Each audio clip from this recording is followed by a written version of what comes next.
இயேசு கிறிஸ்துவின் நாமத்தினாலே கர்த்தாவை சொல்லும் அடியேன் கேட்கிறேன் என்ற நிகழ்ச்சிக்கு நான் உங்களை மீண்டும் வரவேற்கிறேன். இந்த புதிய ஆண்டிலே 2026ஆம் ஆண்டிலே கர்த்தர் நமக்கு சொன்ன காரியத்தை நாம் கடந்த முறை நாம் கேட்டோம். கர்த்தர் அதான் சொல்லப்படுகிற, இதோ நான் உங்களுக்குள் ஆவியை பிரவேசிக்க பண்ணுவேன், அப்பொழுது உயிரடைவீர்கள் என்று சொல்லி இங்கே நாங்கள் பார்க்கிறோம். அப்போ அந்த எலும்பு எதை குறிக்கிறது நாங்கள் பார்த்தோம். அது குடும்பங்களை குறிக்கிறது. அந்த எலும்புகள் பல குடும்பங்கள் சேர்ந்தது தான். அதான் பல குடும்பங்கள் சேர்ந்து வருகிற இடம் தான் சபை என்று நாங்கள் பார்க்கிறோம்.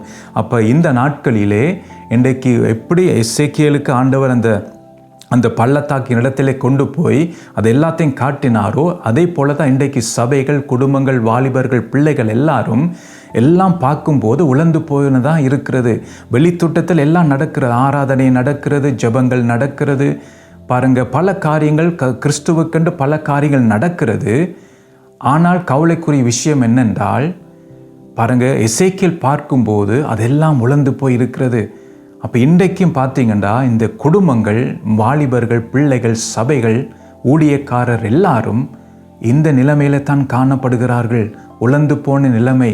அதான் கடந்த முறை நாங்கள் ஆவியானவர் நமக்கு உணர்த்தி காட்டினார். பார்த்தீங்கன்னா உழந்து போன நிலைமைக்கு என்ன காரணம் என்று சொல்லி நாங்கள் பார்த்தோம். அதான் 3 விதமான காரியத்தை நாங்கள் பார்த்த அப்போ அந்த 3 காரியத்திலே நாம் அதை நினைத்து மனந்திரும்பி நாம் ஜெயமெடுக்கும் போது தான் அங்கே சொல்லப்பட்டபடி, இதோ நான் உங்களுக்குள் ஆவியை பிரவேசிக்க பண்ணுவேன், அப்பொழுது உயிரடைவீர்கள் என்று சொல்லி இங்கே நாங்கள் பார்க்கிறோம்.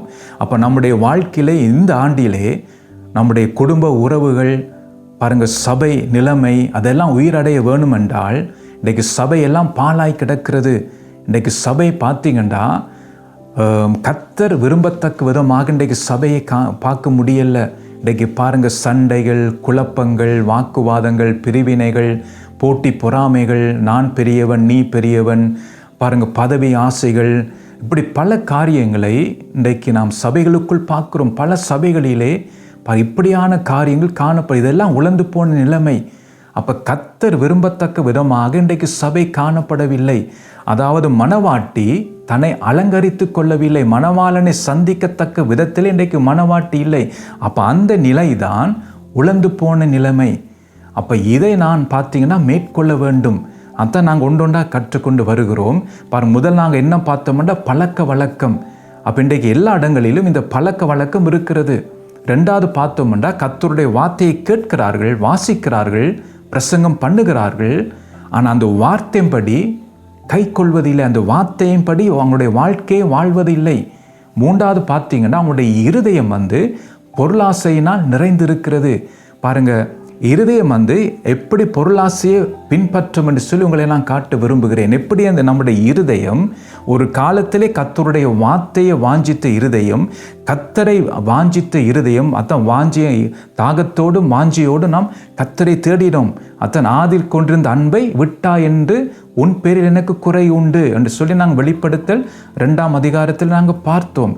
அப்போ அந்த ஆதில் இருந்த அன்பு என்னென்று நம்முடைய இருதயத்தை விட்டு போய்விட்டது. என்னடு போனது? அப்போ அதுதான் நாங்கள் பார்க்க போகிறோம். அதுக்கு என்ன காரணம்? ஆதில் கொண்டிருந்த அன்பு நம்முடைய இருதயத்தை விட்டு எப்படி வெளியில் போனது? அதை நான் உங்களுக்கு காட்ட விரும்புகிறேன். பரிசுத்த ஆவியானவருடைய உதவியோடு நாம் சேர்ந்த அந்த காரியத்தை நாம் தியானிப்போம். பாருங்கள், மத்தேயு எழுதின சுவிசேஷம் 13ஆம் அதிகாரம் 15ஆம் வசனத்தை நான் உங்களுக்கு வாசிக்கிறேன். சில நேரம் உங்களுக்கு அது தெரிஞ்ச வசனமாக இருக்கலாம். இந்த ஜனங்கள் கண்களினால் காணாமலும், காதுகளினால் கேளாமலும், இருதயத்தினால் உணர்ந்து மனம் திரும்பாமலும், நான் அவர்களை ஆரோக்கியமாக்காமலும் இருக்கும்படியாக அவர்கள் இருதயம் கொளுத்திருக்கிறது.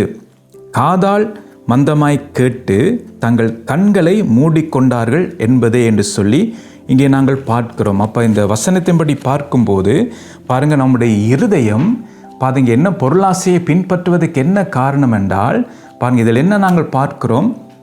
ஆண்டவர் முதல் 3 காரியத்தை நாங்கள் பார்க்கும்போது பார்த்தீங்கன்னா, கண்களினால் காணாமலும், காதுகளினால் கேளாமலும், இருதயத்தினால் உணர்ந்து மனம் திரும்பாமலும். அப்போ இந்த 3 காரியங்களையும் ஆண்டவர் எதற்கு வைத்திருக்கிறார் என்று சொன்னால், நான் மனம் திரும்புவதற்குன்றதான் அங்கே நாங்கள் பார்க்கிறோம். அப்போ எது பாருங்கள் ஆண்டவர் பயன்படுத்துகிறாராம்? கண்ணை ஆண்டவர் பயன்படுத்துகிறார், காதை ஆண்டவர் பயன்படுத்துகிறார். மூன்றாவது பார்த்தீங்கன்னா உணர்ந்து கொள்வதற்கு, ரெண்டாலேயும் நான் உணர்ந்து, அது கண்ணாலேயும் காதாலேயும் நாம் பாருங்க, காண்கிறதுனாலும் கேட்கிறதுனாலும் நாம் என்ன செய்கிறோம், உணர்வடைகிறோம். அப்போ உணர்ந்து அதுக்கப்புறம் நாம் மனம் திரும்ப முடியும். அதை இங்கே நாங்கள் பார்க்கிறோம். ஆனால் நாம் என்ன செய்கிறோம் என்றால், இந்த 3 காரியத்தையும், அதாவது காண்கிறதையும் கேட்கிறதையும் உணர்கிறதையும் நாம் எதற்கு பயன்படுத்துகிறோம் என்றால், உலக வாழ்க்கைக்காகத்தான் நாம் பயன்படுத்துகிறோம். உலக நன்மைகளை நாம் அடைவதற்கும், பாருங்க, பணத்தை சேர்த்து வைக்கிறதுக்கும், உலக காரியத்தை நாம் செய்வதற்கு, உலகத்தாரை போல நாமும் உலகத்துக்கு பின்னால் போவதற்கென்று இந்த 3 காரியத்தையும், அதை காண்பது, கேட்பது, உணர்ந்து கொள்வதை நாம் அதற்கென்று நாம் பயன்படுத்துகிறோம். அதை இங்கே நாங்கள் பார்க்கிறோம். அதை இயேசு என்ன சொல்லுகிறார் என்றால், பாருங்க, இந்த ஜனங்கள் கண்களினால் காணாமலும், அடுத்தது காதுகளினால் கேளாமலும், இருதயத்தினால் உணர்ந்து மனம் திரும்பாமலும். பாருங்க, அப்போ அந்த 3 காரியங்களும் மனம் திரும்புவதற்குத்தான் இந்த 3 காரியங்களும் நமக்கு கொடுக்கப்பட்டிருக்கிறது. ஆனால் நாம் உலகத்துக்கென்று அதை நாம் பயன்படுத்தணும் என்றால், நம்முடைய இருதயம் எதால் நிறைந்திருக்கும் என்றால், பொருளாசையினாலே நம்முடைய இருதயம் நிறைந்திருக்கும். அதான் பார்த்தீங்கன்னா, இந்த காரியத்தை நாங்கள் பார்க்கும்போது நம்முடைய வாழ்க்கையில் நம்முடைய இருதயம் வியாதி உள்ளதாய் மாறிவிடும். அதான் ஆண்டவர் சொல்லுகிறார், இந்த 3ஐயும் நாங்கள் பயன்படுத்தி மனம் திரும்பாமல் போகும்போது, பாருங்க, நான் அவர்களை ஆரோக்கியமாக்காலும் இருக்கும்படியாக அவர்களை இருதயம் கொளுத்திருக்கிறது என்று சொல்லிங்க நாங்கள் பார்க்கிறோம். அதான் நான் சொல்லுகிறார், நான் அவர்களை ஆரோக்கியமாக்காமலும் இருக்கும்படியாக அவர்களுடைய இருதயம் கொளுத்திருக்கிறதுன்னு சொல்லி நாங்கள் பார்க்கிறோம். உடம்பிலே பார்த்தீங்கன்னா, நம்ம அதிக நஞ்சு காரியங்கள் இருந்தால், நம்முடைய அப்படிப்பட்டவர்களுக்கு பார்த்தீங்கன்னா, ஏதோ ஒரு வியாதி வரும்போது, அதிக அந்த காரியங்கள் காணப்படும் போது ஆப்ரேஷன் பண்ண மாட்டார்கள். என்று அதிகம் நஞ்சு சம்பந்தமான காரியங்கள், உடம்பை கெடுக்கிறத்தக்க காரியங்கள் இருக்கும்போது அவர்கள் ஆப்ரேஷன் பண்ண முடியாதபடி. ஏனென்றால் ஆப்ரேஷன் பண்ணினால் அது சுகமாகிறதுக்கு கஷ்டப்படும் அது சரீரம். அதனால தான் அந்த காரியத்தை முதல் எடுத்து போட வேண்டும். எது சரீரத்தை சுகமாக்குறதுக்கு எது தடையாக இருக்கிறோம், அதான் நஞ்சு காரியங்கள் என்று சொல்லி பார்க்குறோம். அப்படிப்பட்ட காரியங்களை அவர்கள் என்ன செய்வாங்க, அதை சரி செய்த பிறகுத்தான் அவர்கள் என்ன செய்வார்களாம், ஆப்ரேஷன் பண்ணுவார்கள். அப்போ அந்த பிளட்டில் பார்க்கும்போது அந்த பிளட்டில் எல்லாம் தெரியும் எது நஞ்சு காரியங்கள் அதுக்குள்ளே காணப்படுகிறன்னு சொல்லி. அப்போ அது அதிகமாக இருந்தால் அதை என்ன செய்யணும், அதை குறைக்க வேணும், அது இல்லாமாக்க வேணும். அப்போ அதுக்கு தான் பாருங்கள், மாத்திரை கொடுத்து அந்த காரியத்தை சரி செய்த பிற்பாடு தான் அவர்கள் என்ன செய்வார்கள், ஆப்ரேஷன் பண்ண. அதே போலத்தான் கர்த்தர் நம்மை ஆரோக்கியமாக்க விரும்புகிறார். ஆனால் கர்த்தரை பார்த்தீங்கன்னா முடியாதபடி இருக்கிறதுக்கு என்ன காரணம் என்றால், கர்த்தர் பாருங்க, இந்த கண்ணை நமக்கு தந்திருக்கிறார், காதை கொடுத்திருக்கிறார். எதற்குன்னா நாம் உணர்ந்து மனம் திரும்புவதற்கு. அப்போ இந்த 3 காரியங்களை நான் பயன்படுத்தாமல், மனம் திரும்புவதற்கு நான் பயன்படுத்தாமல் விட்டால், பாருங்க, நான் ஆண்டவர் நம்மை ஆரோக்கியமாக்க முடியாதபடி இருக்கும். அதனால தான் நாம் என்ன செய்யணும் என்றால், முதல் நம்முடைய வாழ்க்கையை நாம் சரி செய்ய வேண்டும். அப்போ என்னென்ன காரியத்தில் நம்முடைய வாழ்க்கை காணப்படுகிறதோ அதை நாம் சரி செய்ய வேண்டும். அதான் வேதம் சொல்லுகிறது, நாம் சரி செய்யாட்டால் பாருங்க, மந்தமாய் கேட்டு தங்கள் கண்களை மூடிக்கொண்டார்கள் என்பதை என்று சொல்லி அங்கே நாங்கள் பார்க்கிறோம். அப்போ நம்முடைய வாழ்க்கையில் அந்த நஞ்சு சம்பந்தமான காரியங்களை நம்முடைய சரீரத்தை விட்டு எடுக்காமல் போனால், காலப்போக்கில் என்னென்னு சொன்னால், கர்த்தருடைய காரியங்கள் எல்லாம் எப்படி இருக்குமா, மந்தமாய் கேட்டு. அதான் நாங்கள் பார்த்தோம், பழக்க வழக்கம், கர்த்தருடைய வார்த்தை என்ன செய்கிறார்கள், கேட்கிறார்கள், ஆனால் செய்வதில்லை. அதான் மந்தமாய் கேட்கிறவர்கள் தான் அந்த வார்த்தையின்படி அவங்க வாழ மாட்டாங்க. அப்போ அவங்களுடைய வாழ்க்கையில பார்த்தீங்கன்னா, அந்த கர்த்தருடைய வார்த்தை தான் நமக்கு விடுதலை தரும். அதான் வேதம் சொல்லுகிறது, சத்தியத்தை மறுவீர்கள், சத்தியம் உங்களை விடுதலையாக்கும் என்று சொல்லி. அப்போ நம்முடைய வாழ்க்கையிலே அவர் விடுதலை தர வேணும் என்றால், முதலாவது என்ன செய்வார், கர்த்தருடைய வார்த்தை அவர் அனுப்புவார். அப்போ அந்த வார்த்தையை நான் கேட்டு நான் மனம் திரும்பி என்னுடைய வாழ்க்கையை சரி செய்யும் போது அந்த விடுதலை நான் என்னுடைய வாழ்க்கையிலே நான் உணர்ந்து கொள்வேன், அந்த விடுதலை நான் அனுபவிப்பேன். அப்போ நான் கர்த்தருடைய வார்த்தையை மந்தமாய் கேட்டால் அந்த விடுதலை எனக்கு வராது. அதான் வேதம் சொல்லுகிறது, நம்மை குணமாக்க முடியாதபடி இருக்குன்னு சொல்லி நாங்கள் பார்க்கிறோம். அதனால தான் கர்த்தருடைய வார்த்தை நம்முடைய வாழ்க்கையில மிக மிக முக்கியம். அப்போ அந்த வார்த்தையின்படி நம்முடைய வாழ்க்கையை சரி செய்ய வேண்டும்.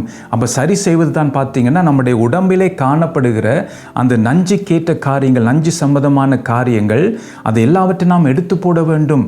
எடுத்து போட்டால்தான் கர்த்தர் நம்மை சுகப்படுத்த முடியும்.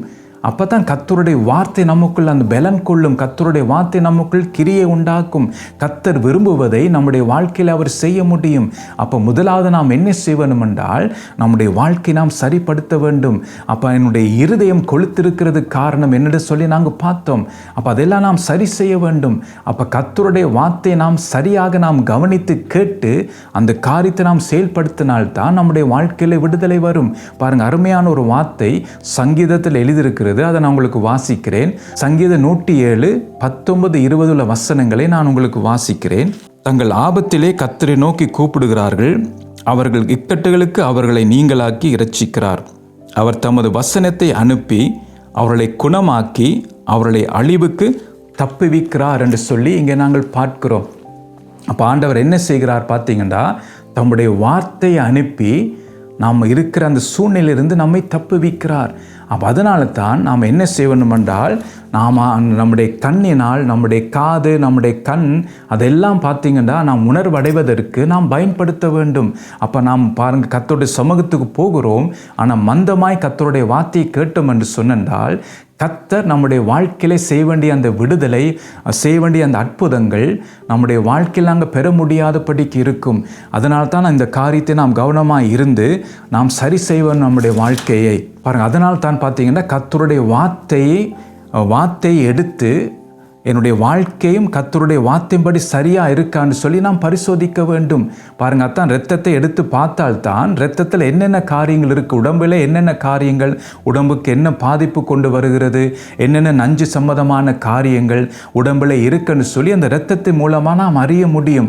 அப்போ அறிந்தால்தான் அதுக்கேற்ற ட்ரீட்மெண்ட் செய்வார்கள், அதுக்கேற்ற மாத்திரை கொடுப்பார்கள், அந்த காரியத்தை சரி செய்வதற்கு அவர்கள் செய்வார்கள். அப்போ அதே போலத்தான் நம்முடைய வாழ்க்கை வியாதி உள்ளதாக இருக்கிறது. இன்றைக்கு அநேகருடைய வாழ்க்கை பார்த்தீங்கன்னா வியாதி நிறைந்ததாக இருக்கிறது. அப்போ கர்த்தர் நம்மை குணமாக்க விரும்புகிறார். அதற்காகத்தான் கர்த்தர் வார்த்தை அனுப்புகிறார். அப்போ அந்த வார்த்தை நாம் என்ன செய்யணும் என்றால் பரிசோதித்து பார்க்க வேண்டும். எப்படி இரத்தத்தை எடுத்து பரிசோதித்து பார்க்கிறார்களோ அதே போலத்தான் நம்முடைய வாழ்க்கையை கர்த்தருடைய வார்த்தையின்படி நாம் பரிசோதித்து பார்க்க வேண்டும்.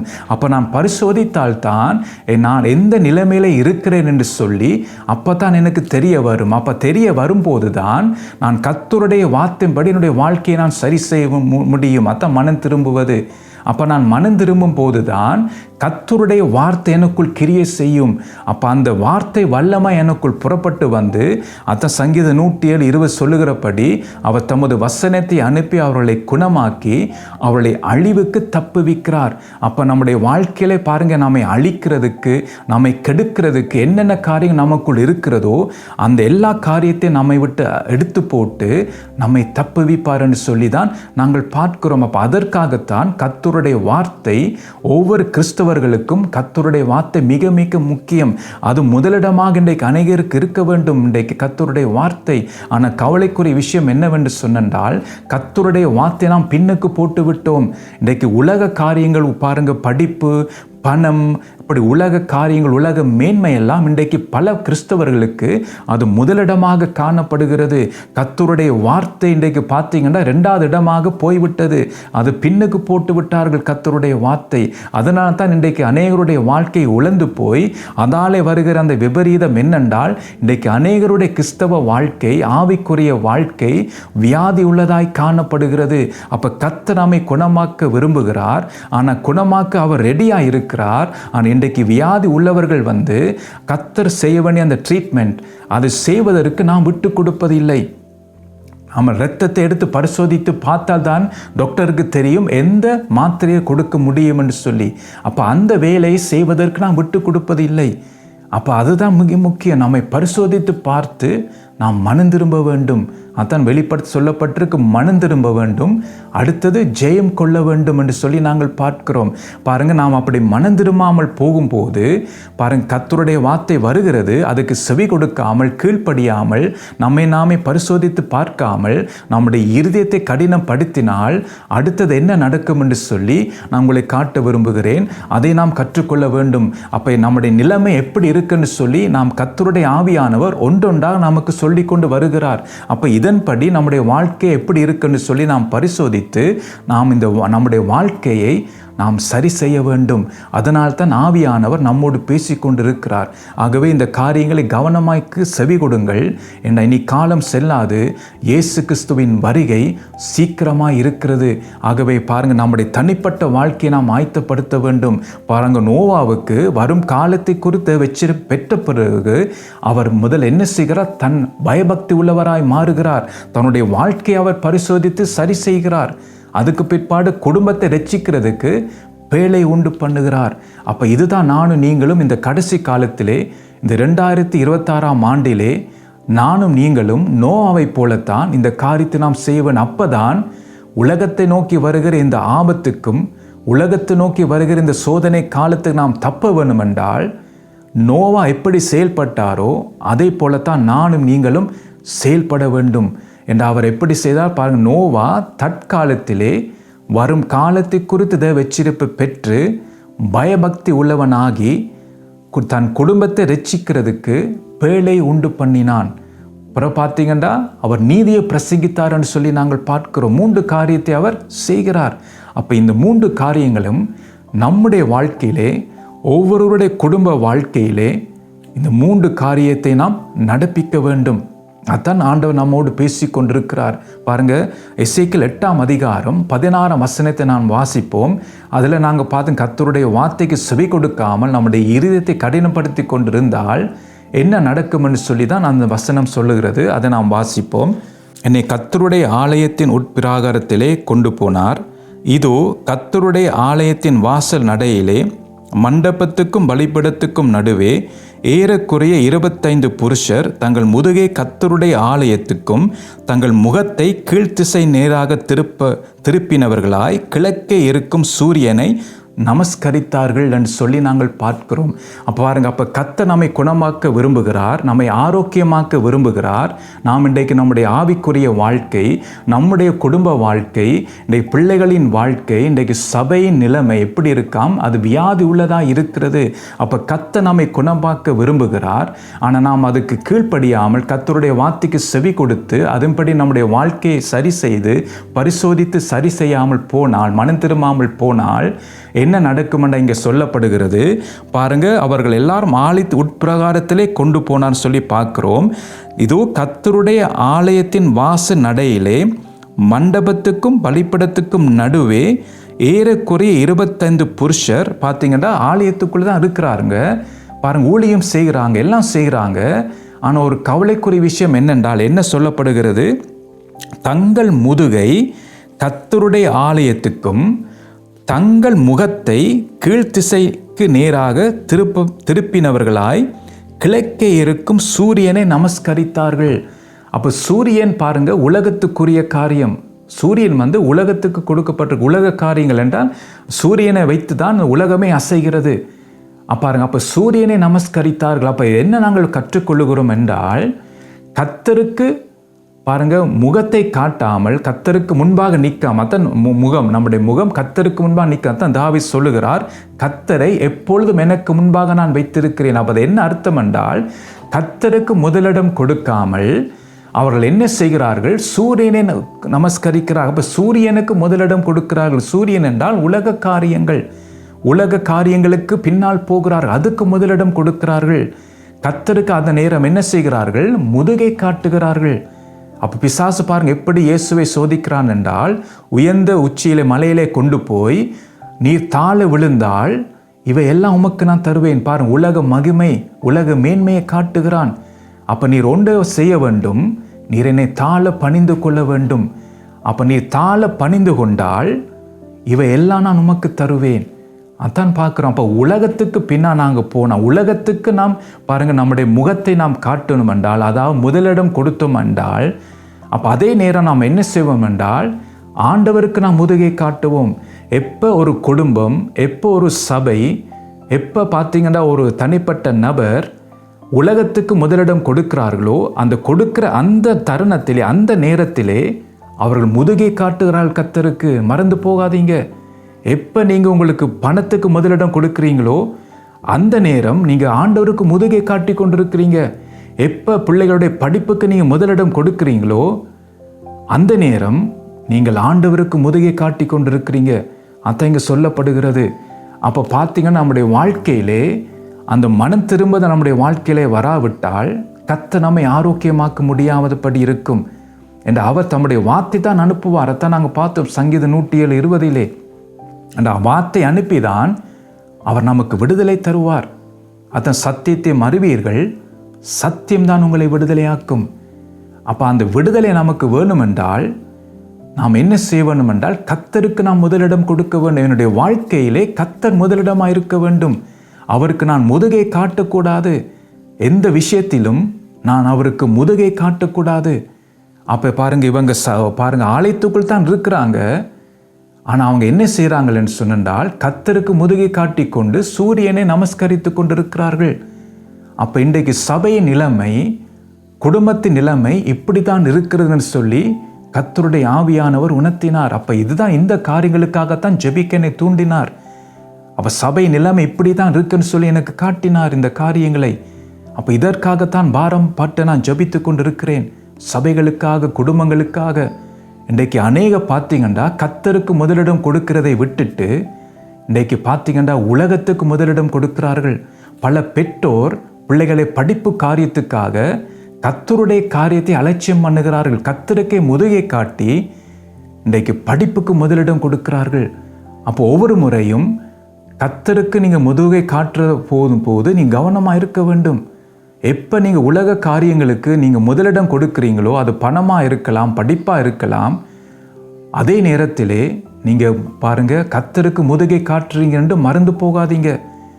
அந்த நேரத்திலே கர்த்தருக்கு முதலிடம் கொடுக்காம பணத்துக்கு, படிப்புக்கு முதலிடம் கொடுக்கும்போது ஆட்டோமேட்டிக்காக நீங்கள் என்ன செய்கிறீங்க என்றால் கர்த்தருக்கு முதுகை காட்டுறீங்க.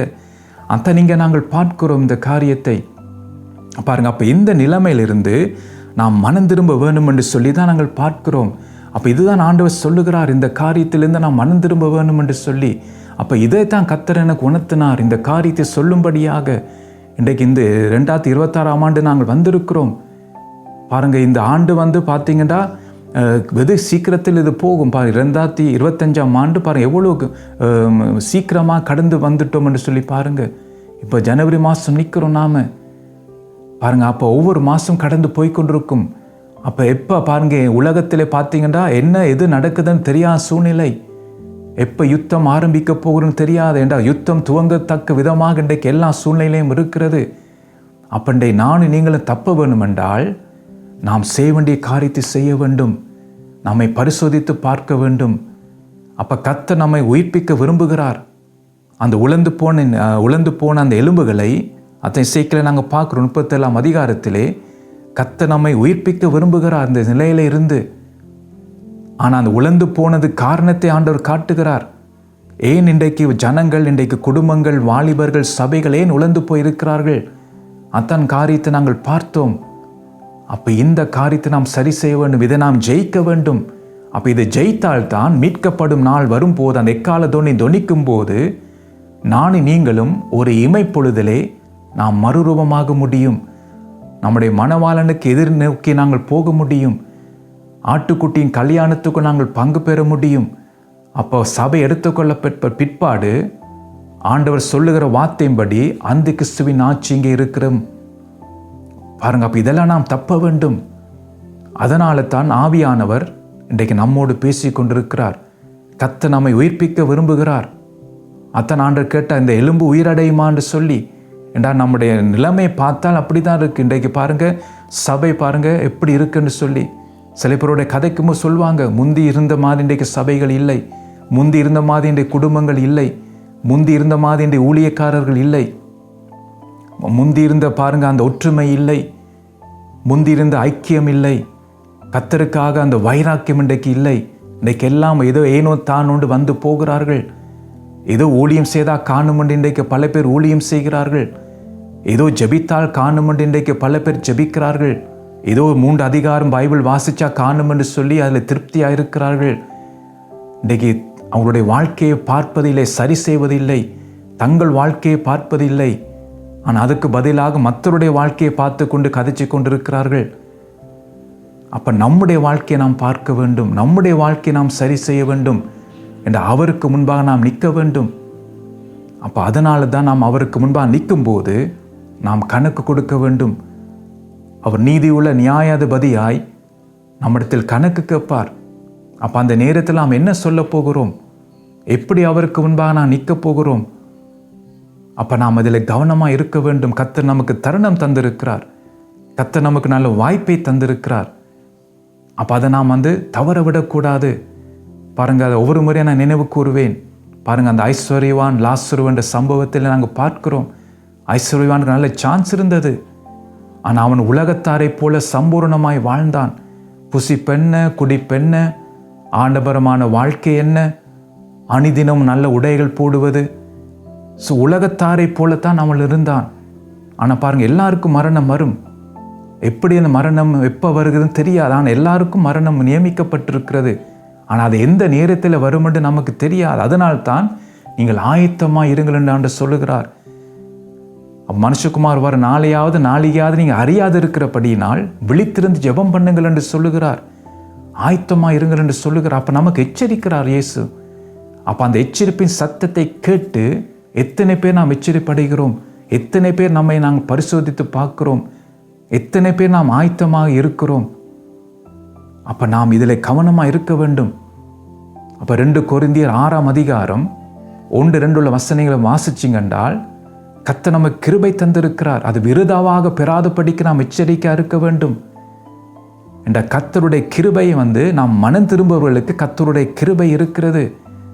அதான் இன்றைக்கு அனுகிரக காலம், இன்றைக்கு இரட்சணிய நாளன்னு சொல்லப்படுகிறது.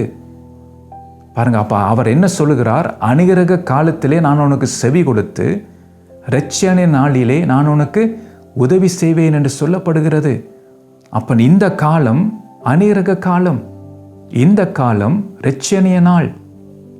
நமக்கு மனம் திரும்புவதற்கு நமக்கு வாய்ப்பு இருக்கு, நல்ல சான்ஸ் நாம் மனம் திரும்புவதற்கு.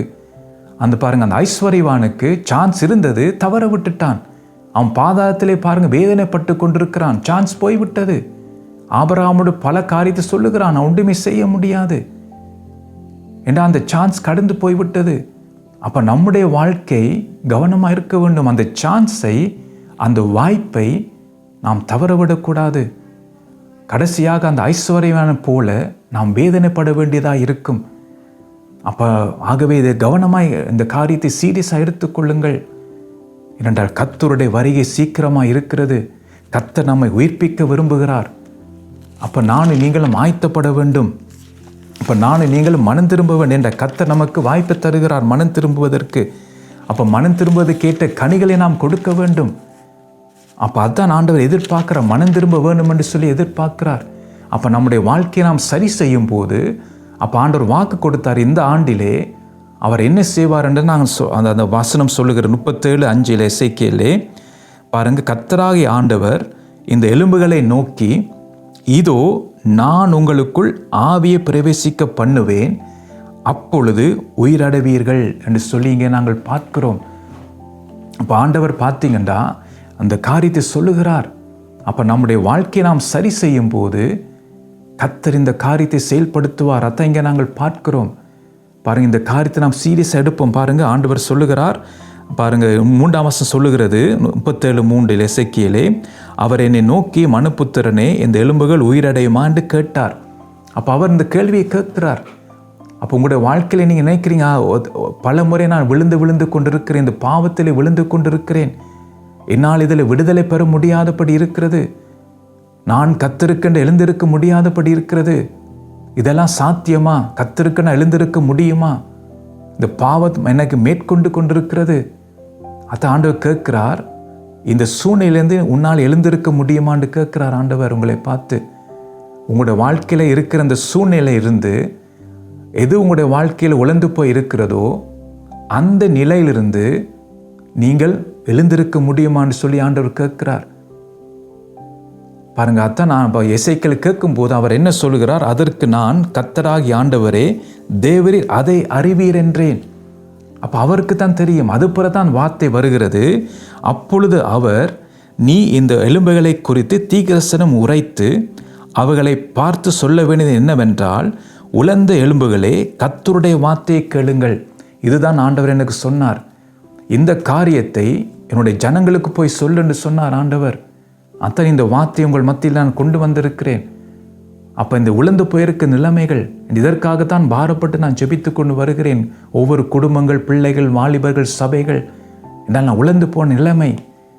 அப்போ இதிலிருந்து உயிரடைய முடியும். அத்த ஆண்டு சொல்லுகிறார், நான் சொல்லுகிற இந்த வார்த்தையை என்னுடைய ஜனங்களுக்கு போய் சொல்லுன்னு சொல்லி, அத்தை நான் தைரியமாக உங்கள் முன் வந்து இந்த காரியத்தை நான் சொல்லுகிறேன். ஏனென்றால் இது என்னுடைய வார்த்தை அல்ல, ஆவியானவர் எனக்கு சொன்ன வார்த்தை. ஆகவே இது என்னுடைய வார்த்தை அல்ல, கர்த்தருடைய ஆவியானுடைய வார்த்தை. இதுக்கு செவி கொடுங்கள். அப்போ நீங்கள் செவி கொடுக்கும் போது தான் பார்த்தீங்க சொல்லப்படுகிறது, கர்த்தருடைய வார்த்தையை கேளுங்கள், கர்த்தருடைய வார்த்தையை கேளுங்கள். அதுக்கு அடுத்த வசனம் சொல்லுகிறது, கர்த்தராகிய ஆண்டவர் இந்த எலும்புகளை நோக்கி. அப்போ பாருங்க, அப்போ எசேக்கியேலை சொல்லுகிறார் வார்த்தையை. பாருங்க, உலர்ந்த எலும்புகளே கர்த்தருடைய வார்த்தையை கேளுங்கள் என்று சொல்லி எசேக்கியேலுக்கு சொல்லும்படி சொல்லுகிறார். ஆனால் அடுத்த வார்த்தை வந்து எப்படி வரும்? கர்த்தர் சொல்லுகிறார் வருகிறது. அப்போ அந்த வார்த்தை யாருடைய வார்த்தை? எசேக்கியேலுடைய வார்த்தை அல்ல, கர்த்தருடைய வார்த்தையை தான் சொல்லுகிறது. கர்த்தராகிய ஆண்டவர் இந்த எலும்புகளை நோக்கி, இதோ நான் உங்களுக்குள் ஆவியை பிரவேசிக்க பண்ணுவேன், அப்பொழுது உயிரடைவீர்கள். அத்த இந்த காரியத்தை நாங்கள் பார்க்கிறோம். அப்போ இந்த ஆண்டிலே நம்முடைய வாழ்க்கை உயிரடைய வேண்டுமா? நம்முடைய குடும்ப சூழ்நிலைகள், நம்முடைய குடும்ப உறவுகள், நம்முடைய சபை, நம்முடைய பிள்ளைகள், நம்முடைய குழந்தைகள், சிறுவர்கள் எல்லாரும் உயிரடைய வேண்டுமா? கர்த்தருடைய வார்த்தையை கேளுங்கள். ஆகவே இந்த காரியத்தை நான் இப்போ முடிக்கிறேன். அடுத்த முறைக்கு தொடர்ந்து இந்த காரியத்தை தியானிப்பேன். என்ற பல காரியங்களை ஆவியான சொல்லும்படியாக பல காரியத்தை எனக்கு கற்றுக் கொடுத்தார். ஸோ இந்த காரியத்தை நான் உங்கள் மத்தியிலே கொண்டு வந்து, ஸோ இது எனக்கும் சேர்ந்தது தான். ஆகவே நாம் எல்லாரும் சேர்ந்து ஆவியானுடைய வார்த்தைக்கு செவி கொடுத்து, அதன் வெளிப்படுத்த 2ஆம் அதிகாரம் சொல்லப்பட்டபடி ஆவியானவர் சொல்வதை காது உள்ளவன் கேட்க கடவன். அதை நாங்கள் பார்க்குறோம். ஜெய் கொள்கிறன் எவனோ. அப்போ நானும் நீங்களும் இதை ஜெயம் கொள்ள வேண்டும். நிச்சயம் ஆவியான நமக்கு உதவி செய்வார். ஸோ அடுத்த முறைக்கு தொடர்ந்து தியானிப்போம். கர்த்தர் தாமே உங்களை ஆசீர்வதிப்பாராக.